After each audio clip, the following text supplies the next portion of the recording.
right, so we're here at Destination Dallas with KRIS GETHIN. And Chris, I know you've used Prime equipment before. You used it today. Just in a nutshell, man, how's it different? Why does it matter? How does it affect your training? Sure. Well, I was introduced to this a couple of years ago with Ben Pekulski, and I've had some extremely painful experiences with Ben on the Prime equipment in the past.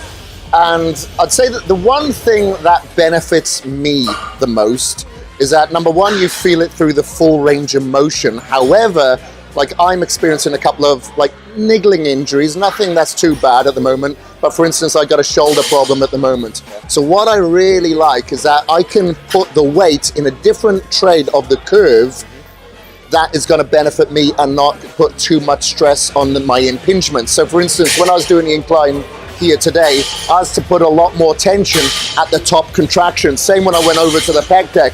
I didn't have that much stress there. I placed it all onto the top contraction.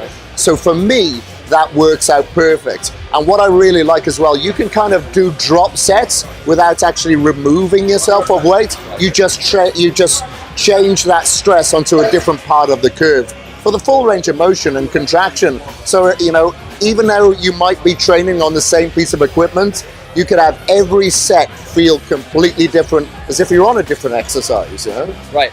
So yeah, you touched on some great points. So obviously you touched on the fact that if someone is injured or recovering from an injury, you can actually work around it. With other pieces of equipment, you get one strength curve. Oh yeah, you're screwed. So for instance, like, because of my shoulder problem at the moment, a lot of the time I'm just doing partial reps, so I'm coming halfway down.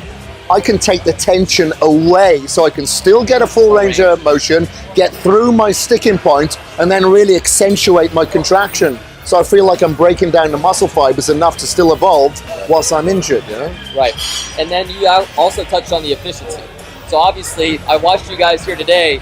It's not a thing where you got to spend 2 hours on chest. I mean, if you work this machine right, I mean, you would attest to that. Yeah, right? exactly. You know, especially, you know, if you've got a spot, yeah, great. But if you've got a couple of people either side of you to swap the weights, even better. But like, if you need a little bit of time between those sets just to recuperate, then you do it all yourself. And like you said, you could probably go through a single set, however it'd be an extended set, you know, just by changing that strength curve, and you're going to be done in one single set. Right.